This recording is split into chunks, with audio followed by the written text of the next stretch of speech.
Hi everyone, let's learn this gorgeous and subtle natural makeup look today. तो इसको अच्छी तरह क्लीन करने के बाद स्टार्ट करेंगे अपर वाटर लाइन पे काजल लगाकर। तो यहाँ पे मैं के ब्यूटी का काजल यूज़ कर रही हूँ। आप कोई भी वाटरप्रूफ काजल यूज़ कर सकते हैं। इस स्टेप को करने से आई मेकअप बहुत ही अच्छा लगता है। नेक्स्ट मैं यहाँ पे यूज़ कर रही हूँ इनसाइड एचडी कंसीलर, जो कि बहुत ही अच्छा कंसीलर है इतना अफोर्डेबल प्राइस में। इसको बहुत ही अच्छे से ब्लेंड करेंगे मिनी ब्यूटी ब्लेंडर की हेल्प के साथ में। ध्यान रहे आपका जो ब्यूटी ब्लेंडर होना चाहिए वो डैम्प होना चाहिए, ना ही ज़्यादा ड्राई ना ही ज़्यादा वेट। और इसको बहुत ही अच्छे से ब्लेंड करेंगे, डैप डैप करके, रब नहीं करना है, डैप डैप करके ब्लेंड करना है, नहीं तो प्रोडक्ट जो है वो उतर जाएगा। इसके बाद करेंगे पाउडर लॉक। पाउडर लॉक आप किसी भी ट्रांसलूसेंट पाउडर से कर सकते हैं। यहाँ पे मैं लॉरा मर्सियर से पाउडर लॉक कर रही हूँ with a clean fluffy brush and lip balm भी साथ साथ में कर लेंगे हम। और इसके बाद हम आई मेकअप के लिए यहाँ पे स्टार्ट कर रहे हैं लाइट पिंक आई शेडो से, क्योंकि क्लाइंट का जो आउटफिट है वो है light pink. It's kind of a pink colour, but हम लाइट पिंक से स्टार्ट कर रहे हैं। इसके बाद हम इसको और इंटेंसीफाई करेंगे। जैसे कि आपने देखा अपर क्रीज पर तो मैंने लाइट पिंक लिया, उसके बाद कॉर्नर्स पर और क्रीज पर हमने पिंक किया। तो इसी के साथ हम ऑलमोस्ट पूरी आई पर सेम शेडो क्रिएट कर लेंगे एंड डैप डैप करके पहले आई शेडो को प्लेस करेंगे और उसके बाद उसको अच्छे से ब्लेंड करेंगे। वॉइस रिकॉर्डिंग करते टाइम शोर ना हो, ऐसा कभी हो नहीं सकता, सो प्लीज़ उसको इग्नोर करते हुए हम आगे बढ़ते हैं। तो बहुत ही अच्छे से ब्लेंडिंग करेंगे। एंड येस, ब्रशेज जो मैं सबसे ज़्यादा यूज़ करती हूँ वो हैं PAC, Real Technique, Morphe and Bailey. ये ब्रशेज़ बहुत ही अच्छे हैं और इनमें पूरे पूरे पैक्स मिलते हैं 30 ब्रशेज़ के, 20 ब्रशेज़ के, इस तरीके से। सो आप डायरेक्टली वो बाय कर सकते हो। वो थोड़ा सा बजट में रहते हैं, क्योंकि अगर हम अलग अलग अच्छे ब्रशेज़ बाय करेंगे तो वो 500-600 पर ब्रश कॉस्ट करेगा, जो कि काफ़ी एक्सपेंसिव पड़ेगा। एंड देखो अब इसके साथ हम सेंटर में लगा रहे हैं shimmer shadow. So Jaclyn Hill eye shadow palette में या फिर काफ़ी सारी अलग आई शेडो पैलेट्स में शिमर शेडोज ज़रूर होते हैं, जो कि जनरली शैम्पेन कलर में या फिर डिफरेंट कलर्स में होते हैं। तो अभी हमने जो लिया है Jaclyn Hill eye shadow palette से थर्ड लास्ट शेड लिया है फर्स्ट रो में, दैट इज़ एक लाइट पिंक शिमर शेडो। बहुत ही प्यारा है और देखो कितना अच्छा भी लग रहा है। इसके बाद हम लगा रहे हैं लाइनर। सो नायका का स्केच आई लाइनर मैं यूज़ कर रही हूँ और ज़्यादा थिक नहीं करेंगे, क्योंकि आई का जो स्पेस है वो ज़्यादा बड़ा नहीं है। प्लस हमें हमेशा ओपन करा के देखना चाहिए आइज़ को कि लाइनर कितना सूट करेगा, थिक या पतला। और प्लस मुझे इस पर ग्लिटर लाइनर भी लगाना था, इसलिए मैंने ब्लैक लाइनर बहुत पतला रखा है। सो यहाँ पे मैं अगेन शैम्पेन कलर का ग्लिटर लाइनर यूज़ कर रही हूँ and I got this from Thailand. इसकी जगह मैं बहुत बार Urban Decay midnight cowboy shade का ग्लिटर लाइनर भी यूज़ करती हूँ। आपने देखा होगा मेरी बहुत सारी वीडियोस में, that is my personal favourite, but उसका मैंने ड्यूब ढूंढ लिया है finally, which I got from Thailand and ये बहुत ही अच्छा है। और इसके बाद इसको कॉर्नर्स में हम और इंटेंसीफाई करेंगे। मैं फटाफट से बता दूँ कि अगर आपके पास ग्लिटर लाइनर ना हो तो आप मेकअप स्टूडियो 2 वे जेल से एक लाइनर क्रिएट करो और उसके ऊपर अपना फेवरेट ग्लिटर लगा दो, वो भी बहुत अच्छा ग्लिटर लाइनर बन जाता है। इसके बाद हमने यहाँ पे प्राइमर लगा दिया है और प्रेस से इसको अच्छे से अप्लाई कर देंगे। कलर बार का प्राइमर मैं यहाँ पे यूज़ कर रही हूँ, क्योंकि जो क्लाइंट की स्किन है वो more on a oily side पे है। लाइक चीक एरिया थोड़ा ड्राई है, बाकी एरिया ऑयली है, तो इसलिए उसी के अकॉर्डिंग हमने प्राइमर लगाया। और उससे पहले हम CTM कर चुके हैं, यानी कि हमने फेस पे सेटाफिल क्रीम लगाया था और रोज़ वाटर टोनर लगाया था। एंड यहाँ पे अब बारी आती है कंसीलिंग की। तो मैं यहाँ पे यूज़ कर रही हूँ inside HD concealer in the darker shade. पहले जो आई मेकअप में यूज़ किया था वो लाइटर शेड था, अब इनकी स्किन से एक शेड डार्कर मैं यहाँ पे यूज़ कर रही हूँ। इनके जो भी प्रॉब्लमेटिक एरियाज़ हैं, चाहे एक्ने स्कार्स हो या फिर डार्क सर्कल्स हो, छोटी छोटी चीज़ें जो मुझे फील हुई वहाँ पे मैंने इसको लगा लिया एंड इसके बाद इसको ब्लेंड कर रहे हैं। अगेन हमें डैप डैप करना है, रब नहीं करना है, नहीं तो प्रोडक्ट अपनी जगह से हिल जाएगा। और ये करने के बाद बारी आती है फाउंडेशन की। और यहाँ पे क्लाइंट को बिल्कुल नेचुरल बेस चाहिए था, तो मैं यहाँ पे यूज़ कर रही हूँ के ब्यूटी का foundation. Trust me, this is one of the best foundations. जिनको भी नेचुरल लुक चाहिए, जिनको भी ऐसा मेकअप चाहिए जिसमें नो मेकअप लुक हो, तो वो के ब्यूटी का फाउंडेशन यूज़ कर लो। ट्रस्ट मी, ऐसा कोई भी इंसान है अगर किसी की स्किन पे फाउंडेशन ही सूट नहीं करता लाइक मी, तो ये फाउंडेशन उनके लिए बेस्ट है। प्लस अगर किसी मैच्योर स्किन का आप मेकअप कर रहे हो, उन पे भी आप ये ब्यूटी फाउंडेशन लगा सकते हो। और देखो कितना इजीली ये अप्लाई हो रहा है, कितना पिगमेंटेड है, थोड़ी बहुत कवरेज भी दे देता है और बहुत ही अच्छा है ये फाउंडेशन। फॉर्मूला बहुत अच्छा है इसका। एंड अब मैं इसको फटाफट से ब्लेंड कर लूँगी। एंड जो ओकेजन है दिस इज़ रोका फंक्शन, तो इस पर हमें सटल बेस रखना है as per the clients demand. And इनका हेयर स्टाइल बहुत सुंदर हुआ था, जिसका भी मैंने रिसेंटली ट्यूटोरियल डाला है, 4 स्ट्रैंड चेन ब्रेड वाला। पीछे पूरा कर्ल्स करके बो लगाया हमने उस पर। एंड अगर आपने नहीं देखा तो मैं लिंक डिस्क्रिप्शन में डालूंगी, आप ज़रूर देखना। वो हेयर स्टाइल सब पे अच्छा लगता है, लाइक रोके से लेके मेहंदी से लेके संगीत हो, कुछ भी फंक्शन हो, बहुत ही अच्छा लगता है वो हेयर स्टाइल। इवन ब्राइड्समेड पर भी बहुत अच्छा लगता है। एंड देखो हमने ये ब्लेंड कर लिया है। अभी हमने बिल्कुल इनकी स्किन टोन का ही फाउंडेशन लगाया है। अब हम इसको थोड़ा सा हाईलाइटिंग की हेल्प से, क्रीम हाईलाइटिंग की हेल्प से थोड़ा सा एक टोन और अप करेंगे। सो जिसको भी नेचुरल मेकअप चाहिए होता है, ये बेस्ट स्टेप रहता है कि बिल्कुल सेम शेड का फाउंडेशन लगाओ और जब आप हाईलाइटिंग कंसीलर लगा रहे हो तो एक टोन अप का लगा दो। देखो अब यहाँ पे मैं अगेन वही वाला इनसाइड का पहले मैं ब्लश लगा लेती हूँ। ब्लश के लिए मैंने यहाँ पे डियर मी का ब्लश यूज़ किया। आप कोई भी लिक्विड ब्लश यूज़ कर सकते हो। आपने देखा ही होगा मेरी वीडियोज़ में, मैं NYB का लिक्विड ब्लश हो गया या फिर के ब्यूटी का लिक्विड ब्लश हो गया, बहुत सारे अलग अलग ब्लशेज़ मैं यूज़ करती रहती हूँ। So use any, just make sure कि अगर क्लाइंट के आउटफिट में पिंक है तो पिंक ब्लश लगा लो, अगर क्लाइंट के आउटफिट में पीच शेड है तो पीच लगा लो, कुछ समझ नहीं आ रहा तो मिक्स कर लो। और फिंगर से ब्लेंडिंग बहुत ही अच्छी होती है। तो यहाँ पे मैं वही कर रही हूँ। इसके बाद हम कर रहे हैं हाईलाइटिंग। सो यहाँ पे मैं टार्ट शेप टिप कंसीलर से हाईलाइटिंग कर रही हूँ in the shade light neutral. Quantity बहुत कम रखी है, अदरवाइज ये फुल कवरेज में बदल जाएगा मेकअप थोड़ा सा हैवी में, वो हमें नहीं करना है। एंड देखो इस तरीके से हमें ब्लेंडिंग करनी है, डैप डैप करके, कम प्रोडक्ट लगा के। हमें पता है ये टार्ट की कितनी ज़्यादा कवरेज भी है और कितना ज़्यादा वो थिक कंसीलर है। सो इसीलिए क्वांटिटी आपको देख के ही लगानी है। ऐसा नहीं है कि हर किसी पे एक जैसा, आपको क्लाइंट की डिमांड ध्यान रखनी है, आपको ये ध्यान रखना है कि ओकेजन कैसा है और फेस पे ज़रूरत कितनी है। हर चीज़ को देख के ही आपको प्रोडक्ट का यूज़ करना है। और देखो छोटी छोटी जगहें थी, इसीलिए मैं मिनी ब्यूटी ब्लेंडर यूज़ कर रही हूँ। पाउडर लॉक करने से पहले हमें अच्छे से एक बार और ब्लेंडिंग करनी है और उसके बाद पाउडर लॉक करना है। PAC के पिज़्ज़ा पफ के साथ में मैं यहाँ पे पाउडर लॉक कर रही हूँ using Laura Mercier translucent powder. Translucent powders use करने का फ़ायदा ये रहता है कि आप उसको किसी भी स्किन टोन पे यूज़ कर सकते हो और कलर चेंज नहीं होगा। सो येस, डेफिनेटली आप ट्रांसलूसेंट पाउडर ही यूज़ करो। इसके बाद मैं यूज़ कर रही हूँ हूला ब्रॉन्जर। अगेन हमें हैवी कॉन्टूरिंग नहीं करनी है, इसलिए हम बस थोड़ा सा यहाँ पे शैडो क्रिएट करेंगे। सो ब्रॉन्जिंग कर रहे हैं light light and double chin हल्के से इस पर थोड़ा सा ज़्यादा करेंगे ताकि ये थोड़ा हाइड हो जाए। और अगर आपने ध्यान दिया हो तो जो मैंने पाउडर लॉकिंग करी है वो मैंने ऑल ओवर द फेस कर दी है, ताकि हमारा बेस ट्रांसफ़र प्रूफ हो जाए, वाटर प्रूफ हो जाए और बिल्कुल भी ट्रांसफ़र नहीं हो किसी पे भी एंड फिक्स हो जाए अपनी जगह पे। और देखो अब मैं पाउडर ब्लश लगा रही हूँ। सो पाउडर ब्लश मैंने लिया नाज और गैज़म। और इसके बाद हम करेंगे ब्राउ डिफाइन। तो यहाँ मैं यूज़ कर रही हूँ नाइका ब्राउ डिफाइनर, जो कि थोड़ा सा मुझे ज़्यादा ब्राउन लगा तो अब मैं उसको स्विच कर दिया मेबलिन के ब्राउ डिफाइनर से। सो वो वाला मुझे ब्राउनिश टाइप में ज़्यादा लग रहा था। This one is again colour तो इसका भी नेचुरल ब्राउन है, लेकिन थोड़ा सा ग्रेश साइड पे, यानी कि इनकी आईब्रो से मैच हो रहा था। सो जस्ट हम फिल करेंगे क्योंकि क्लाइंट की आईब्रोज ऑलरेडी अच्छी बुशी है। सो इसको हमें और ज़्यादा बड़ा बड़ा नहीं करना है, जस्ट इसको हल्का हल्का सा फिल करेंगे सॉफ्ट हैंड से, ताकि ये डार्क भी ना हो। और जहाँ जहाँ से खाली सा लग रहा है बस वहीं वहीं पे फिल करेंगे और अच्छे से डिफाइन करेंगे इसको। Earlier I was using Anastasia Dipbrow pomade और नहीं तो Anastasia definer in the shade medium brown. ये मैं बहुत ज़्यादा यूज़ कर रही थी, बट इसके लिए मुझे कमेंट्स आ रहे थे कि मैम कोई बजट फ्रेंडली बता दो। तो मैं अब आपको डिफरेंट ब्राउ डिफाइनर्स यूज़ करके दिखाती रहती हूँ, कभी मेबलिन का, कभी निक्स का, कभी शुगर का। मेरे पास अब सारे ब्राउ डिफाइनर्स हैं। इवन आई हैव एक दो और मैंने लिया है, स्विस ब्यूटी का भी अच्छा है। सो मैं अब करती रहूँगी वीडियोज़ में यूज़, तो आप अपने आप देख लेना आपको कौन सा बढ़िया लगा तो आप वो बाय कर सकते हो। बट हाँ, शेड कभी भी डार्कर नहीं लेंगे, हमेशा मीडियम में ही लेंगे। अदरवाइज अगर आप हल्का सा भी प्रेशर दोगे ब्राउज पे उसका, तो वो बहुत ब्लैक ब्लैक लगने लगेंगी, बहुत आर्टिफिशियल लगने लगेगी। तो कलर हमेशा आपको सॉफ्ट साइड पे रखना है, जैसे नेचुरल ब्राउन, मीडियम ब्राउन, इस टाइप से। और आप मुझे जल्दी से बताओ कमेंट्स में कि आपको किस तरीके की वीडियोस और देखनी है मेरे चैनल पे। वेडिंग सीजन से थोड़ा सा फ्री हो जाऊंगी आफ्टर 16th ऑफ दिसंबर, तो आप मुझे बताना कि कैसी कैसी वीडियोस आपको देखनी है, लाइक सेल्फ मेकअप ट्यूटोरियल या हेयर स्टाइल ट्यूटोरियल या सेल्फ हेयर ट्यूटोरियल, जो भी आपको सीखना है या मेरे वीडियोस पे देखना है वो आप जरूर कमेंट में बताना।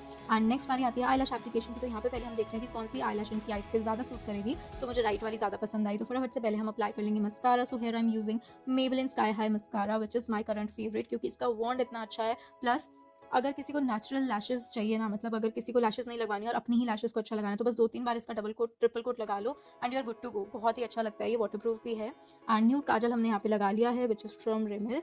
एंड इसके बाद हम लगा रहे हैं यहाँ पे आईलैश PAC का आईलैश ग्लू मैंने यूज़ किया है और प्यार से सॉफ्ट हैंड से हम इसको लगा लेंगे। एंड इसी तरीके से आपको थोड़ा थोड़ा पुश करते हुए इसको लगाना है। एंड मेक श्योर क्लाइंट एकदम से आइज़ ना ओपन करे, क्योंकि थोड़े टाइम से एक्सपीरियंस कर रही हूँ, क्लाइंट एकदम से आइज़ ओपन कर लेता है ना लगने के बाद, तो वो बाद में निकल जाती है इनर या आउटर कॉर्नर से। तो मेक श्योर आप एटलीस्ट 1 मिनट तक आइज़ क्लोज करवा के उसको ड्राई होने दो एंड फिर ओपन करवाओ। इसके बाद हम लोअर लैश लाइन पर शेडो लगाएंगे। सो ब्राउन या पिंक आई शेडो लगाना है, मैंने दोनों को मिक्स कर लिया। इसके बाद मेरा favourite step and I like मुझे ऐसा लगता है कि बहुत इंपॉर्टेंट स्टेप है ये, क्योंकि आई मेकअप में 4 चांद लगा देता है। सो लोअर लैशेस को हम अच्छे से मस्कारा अप्लाई करेंगे उस पर। एंड इसके बाद बारी आती है लिपस्टिक की। तो लिप लाइनर जो मैं यहाँ पे यूज़ कर रही हूँ that is brown lip liner in the shade chocolate boy from Nykaa, और इसको बहुत ही अच्छे से हम लिप्स पर लगाएंगे। इससे एक डेफिनेशन मिल जाती है लिप्स को, और इसके बाद बहुत ईजी हो जाता है लिपस्टिक से इसको कंप्लीट करना।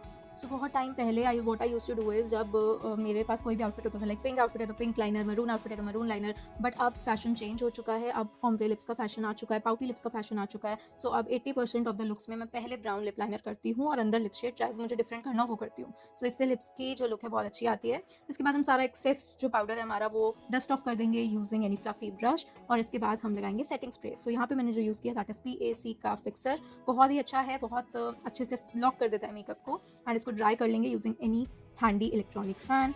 और अगर आप देख पा रहे हो तो कितना नेचुरल, सटल, सोबर, और अभी हाइलाइटर लगेगा तो ग्लैम, बहुत ही प्यारा सा ये लुक निकल के आया था after complete hairdo jewellery and everything. और ब्लश हल्का सा हम एनहांस कर रहे हैं। सो यहाँ पे हमने थोड़ा सा फॉरएवर 52 का पिंकिश पीच कलर लिया और उसको अप्लाई किया। नेक्स्ट बारी आती है हाइलाइटर की। तो ओफ्रा हाइलाइटर पैलेट मैं यहाँ पे यूज़ कर रही हूँ अपने फेवरेट फैन ब्रश के साथ में, this is from Bailey. And इसके बाद हाईलाइटिंग एरियाज पर हमें अच्छे से हाइलाइटर अप्लाई कर लेना है। नेक्स्ट बारी आती है लिपस्टिक की। तो यहाँ पे मैंने सेडक्ट्रेस और मिस क्लेयर का 13 नंबर को मिक्स करके बहुत ही न्यूड सा पिंक शेड बनाया है बहुत सुंदर सा, एंड इसको मैं अप्लाई कर रही हूँ और आप देख सकते हो कितना प्यारा लग रहा है ये shade. I don't know the lighting, मुझे ना कभी कभी अपने मेकअप रूम की लाइटिंग यूट्यूब वीडियो के लिए समझ नहीं आती है, तो अगर आपको लग रहा होगा मेरी मेकअप रूम वाली वीडियोस में कि थोड़ी सी लाइट ऊपर नीचे है तो मुझे ज़रूर बताना, ताकि अगली बार मैं और अच्छी सेटिंग करके वो वीडियो डालूंगी। एंड ब्रश के बारे में यहाँ पे मैं बता दूँ तो PAC का ब्रश मैं यहाँ पे यूज़ कर रही हूँ, आपको इजीली मिल जाएगा। PAC लिप ब्रश लिखोगे ये वाला आपको सिंपली दिख जाएगा, ये खोल के ओपन हो जाता है और फिर उसके बाद इसको बंद करके भी हम रख सकते हैं, छोटा सा हो जाता है, पेन की तरह दिखता है। And this is like mind blowing brush, बहुत ही अच्छे से डेफिनेशन दे सकते हैं हम इससे। सो इस लिपस्टिक प्रॉपर्ली लगा देंगे, थोड़ा सा क्लाइंट से माउथ ओपन करवा के हमें कॉर्नर्स पे भी अच्छे से फिल करना है इस तरीके से, देखो क्योंकि यहाँ पे गैप रह जाता है जनरली। और इसके बाद बारी आती है नेक की, तो नेक पे भी हम मिनिमल प्रोडक्ट लगाएंगे, जो फाउंडेशन हमने यूज़ किया था फेस पे वही, या फिर आप दूसरा सेम शेड का भी फाउंडेशन लगा सकते हो और उसके बाद इसको अच्छे से पाउडर लॉक करना है। सो मैक का कॉम्पैक्ट इसके बाद मैं लगाऊंगी क्योंकि उससे बहुत अच्छी कवरेज भी मिल जाती है। सो फेयर के लिए मैं सजेस्ट करती हूँ NC20, and medium to fair के लिए NC25 और मीडियम के लिए 30। सो यस, ये 3 शेड्स आपके पास होने चाहिए मैक के कॉम्पैक्ट में, एंड बहुत ही अच्छे से हमें इसको करना है, मैच होना चाहिए फेस और नेक हमेशा। और इसके बाद ध्यान रखना है कि कपड़ों पे बिल्कुल भी ना लगे। तो अभी जब मैं पाउडर लगाऊंगी, क्योंकि फाउंडेशन तो हम इस तरह से लगा रहे हैं इजीली, बट अभी बारी आएगी कॉम्पैक्ट की, तो हमें नैपकिन या टिश्यू कुछ भी लगाना है ताकि बिल्कुल भी कोई भी प्रोडक्ट कपड़ों पे ना लगे। सो यहाँ पे अभी हम कॉम्पैक्ट लगाएंगे। सो जस्ट आप ये स्टेप पहले भी कर सकते हो, आपको पहले ही नैपकिन लगा के रख लेना और उसके बाद आप नेक करो फॉर सेफ साइड। एंड देखो इस तरीके से अब मैं फ्लफी बड़े से ब्रश के साथ में कॉम्पैक्ट लगा रही हूँ यहाँ पे, एंड इसी तरीके से हमारा फेस और नेक डन हो जाएगा। And yes, makeup is almost done. अब ये देखो हम फोरहेड पे मैं साथ साथ दिखा रही हूँ क्योंकि हेयर वाली वीडियो में नहीं मिलेगा आपको। सो यहाँ पे जितना भी स्कैल्प विजिबल था वहाँ पे मैजिक रीटच लगा देंगे, जिससे कि पता ही नहीं लगेगा कि कुछ ग्रे हेयर या फिर बैल स्कैल्प विजिबल था। तो सबसे पहले हमें करना है हेयर प्रिपरेशन, जिसके लिए सबसे पहले हमने किया हीट प्रोटेक्शन स्प्रे, उसके बाद ब्लो ड्राई, एंड उसके बाद ईयर टू ईयर पार्टिंग में क्रिम्पिंग। इसके बाद हमने स्टार्ट किए करने कर्ल्स। तो सबसे पहले यहाँ पे हम बैक से कर्ल्स करने स्टार्ट कर रहे हैं। यहाँ पे हम आयरन कर्ल्स कर रहे हैं, आप चाहो तो टोंग कर्ल्स भी कर सकते हो। टोंग अगर आप यूज़ करो तो 22 या 25 mm की यूज़ करना, उससे बहुत ही अच्छा लुक आएगा इस हेयर स्टाइल का। और अगर आप आयरन कर्ल्स कर रहे हो तो आइकॉनिक की ironing machine is the best, उनके स्ट्रेटनर्स बहुत ही अच्छे हैं, और अभी मैं स्लिम टाइटेनियम शाइन का यूज़ कर रही हूँ। और अगर आपका कोई क्लाइंट ऐसा है जो कहता है कि हमारे कर्ल्स टिकते नहीं हैं, तो आपको उन्हें 2 चीज़ें बतानी है। पहली कि कंडीशनर अप्लाई नहीं करना है, ना मास्क ना कंडीशनर, ये चीज़ें अप्लाई नहीं करनी है, जस्ट शैम्पू करके आना है। दूसरी चीज़ कि आपको पहले स्प्रे लगाना है, फिर कर्ल्स करने हैं, फिर से स्प्रे लगाना है। इससे जो हमारे कर्ल्स हैं वो और ज़्यादा लॉन्ग लास्टिंग हो जाते हैं। ये वाला हेयर स्टाइल्स हम बहुत सारे ओकेजन्स पे बना सकते हैं, जैसे किसी की 25th या 50th एनिवर्सरी हो, या फिर किसी के मतलब किसी ब्राइड के जो भी प्री फंक्शंस होते हैं, जैसे मेहंदी, चौकी, संगीत, रोका, ये सारे फंक्शंस में भी आप बना सकते हो। इवन आप एंगेजमेंट पे भी ये हेयर स्टाइल बना सकते हो। मैंने ये वाला हेयर स्टाइल हर एक ओकेजन पे बनाया है, चाहे वो ब्राइड हो, चाहे ब्राइड या ग्रूम की मदर हो, या इवन कोई ऐसा हो जैसे कि सिस्टर ऑफ द ब्राइड या सिस्टर ऑफ द ग्रूम, तो हर किसी पे ये हेयर स्टाइल बहुत ही ज़्यादा सुंदर लगता है। And chain bread is my favourite. आप अगर मेरे इंस्टाग्राम पे जाओगे तो उसमें से 10 में से 5 क्लाइंट्स को मैं ये वाला हेयर स्टाइल करती हूँ, खासकर फ्रंट वेरिएशन, क्योंकि बहुत सुंदर लगता है, बहुत ज़्यादा एलिगेंट लगता है। सो यस, ये वाला हेयर स्टाइल आप बहुत सारे ओकेजन्स पे कर सकते हो। तो कभी अगर आपको समझ में नहीं आए कि इंडियन वेयर या इंडो वेस्टर्न के साथ क्या करना है, तो ये वाला हेयर डू कर देना। अब देखो नीचे नीचे के कर्ल्स हमने कर लिए हैं, इसमें मैंने साथ साथ एक्सटेंशंस भी चेक करी हैं कि कौन से इनके साथ एक्सटेंशंस अच्छे लगेंगे। तो हमें एक्सटेंशंस हमेशा ऐसे लगाने चाहिए जो हेयर के साथ बिल्कुल मैच हो जाए। अगर आप एक्सटेंशन बिल्कुल अलग कलर के लगाओगे तो वो पता चलेगा कि आर्टिफिशियल हेयर है। तो आपको 2 चीज़ें ध्यान रखनी है, एक तो बिल्कुल मैचिंग होनी चाहिए और एक बेस्ट क्वालिटी की आपको एक्सटेंशंस लगानी है। जनरल कलर्स जो होते हैं हेयर के, that is natural black, natural brown, dark brown, blonde, highlights, और ये मेन शेड्स होते हैं जो आपके पास एक्सटेंशंस होनी ही होनी चाहिए। तो अभी आप देख सकते हो नेचुरल ब्लैक है इनका कलर, और हमने एक्जैक्टली सेम कलर की एक्सटेंशंस निकाली, और जब हेयर हो जाएगा आप भी नहीं बता पाओगे कि एक्सटेंशंस लगे हैं या नहीं। तो एक्सटेंशन सबसे ज़्यादा काम आता है वॉल्यूम देने के, और अगर किसी की लेंथ बहुत शॉर्ट है तो लेंथ भी वो लंबा दिखाता है। और यहाँ पे देखो किस तरीके से हमने सेक्शन बाय सेक्शन कर्ल कर लिया है, साइड बाय साइड इनका मेकअप भी कंप्लीट हो रहा है। एंड यहाँ पे इनका बिंदी, लिपस्टिक, और अभी मैं यहाँ पे काला टीका भी लगाऊंगी। सो हर चीज़ का यहाँ पे एंडिंग जो होती है, खासकर जो टचअप्स होते हैं वो हम साथ साथ कर रहे हैं, क्योंकि अब सिर्फ फ्रंट हेयर ही बचा है। एंड एक्सटेंशंस के लिए यहाँ पे देखो बैक कोम भी स्टार्ट हो गई है, तो सेक्शन पे आपको ऊपर ऊपर से अच्छे से बैक कोमिंग करनी है ताकि आपकी एक्सटेंशंस जो है वो अच्छे से फिक्स हो जाए। और देखो कितनी मैचिंग एक्सटेंशंस हैं, नहीं लग रहा ना बिल्कुल भी पता कि आर्टिफिशियल है। अभी देखना मर्ज कितने अच्छे से हो जाएगी पूरे हेयर में। और क्लाइंट को इस टाइम पे कहना है कि हेड एकदम टाइट रखें, और आपको ये क्लिप ऑन एक्सटेंशंस लगा के 1-2 बॉपिन से अच्छे से फाइनल लॉक भी कर देना है। इसके बाद अब जो हमारा टॉप का सेक्शन रह जाएगा, सी सेक्शन, इसमें हम बैक कोमिंग भी करेंगे ताकि वॉल्यूम बहुत अच्छा मिले हमें, और इस पर हम एक छोटा सा पफ क्रिएट कर देंगे ताकि हमारी ब्रेड को एक सपोर्ट मिल जाए। तो बैक कोम करी, नीट किया, टाफ्ट से लॉक किया बैक कोमिंग को, और इसके बाद इसमें भी कर्ल कर लेंगे। तो ये वीडियो मैंने थोड़ा सा फास्ट फॉरवर्ड पे बनाई है, क्योंकि मुझे पता है एक ही चीज़ करनी है इसमें, दैट इज कर्ल्स। बैक पे तो पूरे कर्ल्स ही कर्ल्स हैं, तो इसलिए मैंने एक्स्ट्रा टाइम इसमें नहीं दिया या स्लो मोशन में नहीं रखी। और यहाँ पे देखो एक्स्ट्रा बीच में से थोड़े से एक्स्ट्रा हेयर लग रहे थे, उससे पता चल रहा था कि आर्टिफिशियल है, तो वो हमने फटाफट से कट कर दिया। एंड अब बिल्कुल भी किसी को पता नहीं चलेगा कि हमने हेयर एक्सटेंशंस लगा रखे हैं। एंड यहाँ पे देखो किस तरीके से अच्छे से हमने कर्ल कर लिया है। एक एक कर्ल बहुत फिनिशिंग के साथ में करना है, खासकर कि जब कोई ब्राइड का खुद का फंक्शन है तो बहुत ही नीटनेस से आपको काम करना है। टेम्परेचर का मुझसे बहुत लोग पूछते हैं कि क्या रखना चाहिए, तो देखो बहुत सारे सैलून्स में क्या करते हैं, डायरेक्टली वो 240 220 पे टेम्परेचर कर देते हैं बिना ये देखे कि हेयर कैसा है। तो मैं आपको बता दूं, अगर तो हेयर वर्जन है, जैसे कि अभी हमारे क्लाइंट का हेयर वर्जन है, तो हम आराम से 180 टू 220 टेम्परेचर रख सकते हैं, क्योंकि वर्जन हेयर पे कोई प्रॉब्लम नहीं आती, that is very strong hair, ठीक है। तो उस पर हम टेम्परेचर थोड़ा हाई में रख सकते हैं। लेकिन अगर किसी क्लाइंट का हेयर बहुत सेंसिटिव है, स्कैल्प बहुत सेंसिटिव है, केमिकल वर्क बहुत ज़्यादा हुआ है, रिबॉन्डिंग, स्मूथनिंग, हर चीज़ ट्रीटमेंट बहुत हुआ है, तब आपको टेम्परेचर 180 या 190 ही रखना है, इससे ज़्यादा नहीं रखना है, नहीं तो बहुत जल्दी डैमेज होगा हेयर, बहुत जल्दी बर्न हो जाएगा हेयर। तो इसलिए मैंने आपको फर्स्ट स्टेप में बताया हीट प्रोटेक्शन स्प्रे, उससे भी हेयर काफ़ी ज़्यादा सेफ़, यानी कि सेफ़ हो जाते हैं, प्रोटेक्ट हो जाते हैं किसी भी ज़्यादा एक्स्ट्रा ओवरहीट होने से।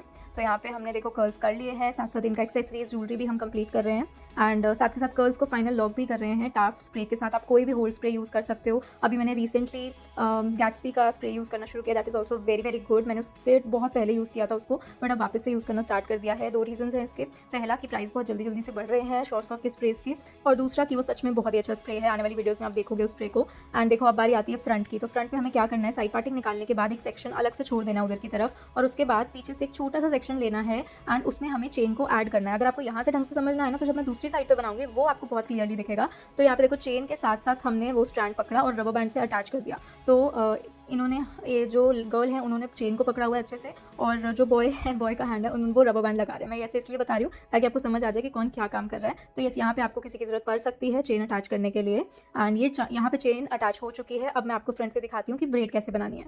और हाँ, जो एक्स्ट्रा चेन थी वो हमने कट कर ली है, तो ये मत सोचना कि हम बाल काट रहे हैं, जो एक्स्ट्रा चेन थी वो हमने कट कर ली है ताकि वो अलग से विजिबल ना हो। एंड अब मैं आपको दिखाती हूँ फ्रंट से हमें कैसे करना है। तो सबसे पहले तो आपको यूज़ करना है अच्छे से shine spray. Shine spray use करना बहुत ही ज़रूरी है ताकि ब्रेड आपकी बहुत नीट एंड क्लीन बने, बेबी हेयर भी बार बार उसमें ना उठे। अब देखो यहाँ से हमने वो वाला सेक्शन ले लिया जो हमने अलग से छोड़ा था। इसके बाद हमने शाइन स्प्रे किया, ओसिस प्लस का शाइन स्प्रे मैंने यहाँ पे लगाया है। 3 स्ट्रैंड मैंने बालों के लेने हैं और 1 चेन का। तो फर्स्ट के बाद सेकंड पे हमने चेन रखी है, थर्ड और फोर्थ से बाकी के हेयर के सेक्शन है। एंड यहाँ पे मैंने ब्रेड बनाना स्टार्ट कर लिया। 4 स्ट्रैंड ब्रेड की मैंने और भी वीडियोस डाल रखी है, तो 4 स्ट्रैंड ब्रेड बना रहे हैं, साथ साथ एक सेक्शन ऐड कर रहे हैं। यहाँ पे मैं क्लाइंट से ही पूछ रही हूँ कि कैसे आपको फ्लिक्स चाहिए। तो ये बहुत ज़्यादा इंपॉर्टेंट स्टेप है कि एक चीज़ आपको मिरर के आगे ही हेयर स्टाइल बनाना है हमेशा, ताकि आपको आइडिया लगे कि आप क्या कर रहे हैं, फेस पे सूट कर रहा है हेयर स्टाइल या नहीं कर रहा है। जनरली मैंने देखा है बहुत लोग बिना मिरर के हेयर डू पूरा कर देते हैं, पीछे से इतना सुंदर लग रहा होता है लेकिन आगे से वो उतना अच्छा नहीं लग रहा होता है।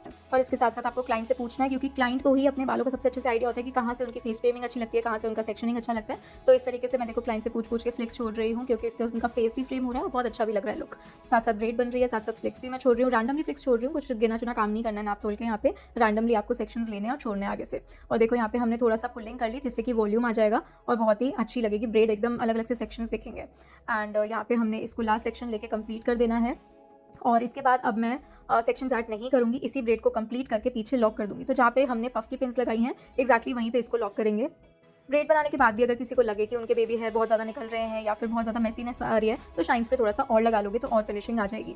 तो यहाँ पे देखो ब्रेड कंप्लीट कर लिया, यहाँ पे 2 छोटी बॉब पिन्स अच्छे से लगा देंगे। सेक्शन अगर बहुत बड़ा है तो बड़ी बॉब पिन, और सेक्शन छोटा सा है तो छोटी बॉब पिन। तो यहाँ पे 2 बॉब पिन्स लगा देंगे अच्छे से, और उसके बाद दूसरी साइड की ब्रेड स्टार्ट करेंगे जिसमें आपको दिखेगा प्रॉपरली कि चेन को कैसे अटैच करना है। तो यहाँ पे देखो फेस के अकॉर्डिंग मैंने ब्रेड बना दी है और हेयर का लुक बहुत ही ज़्यादा सुंदर आ रहा था एंड बहुत नेचुरल। देखो मेकअप यहाँ पे किया हुआ है, मेकअप का ट्यूटोरियल अगर आपको देखना है तो कमेंट में मेकअप जरूर लिखना ताकि मैं जल्दी से इसका ट्यूटोरियल पोस्ट करूँगी।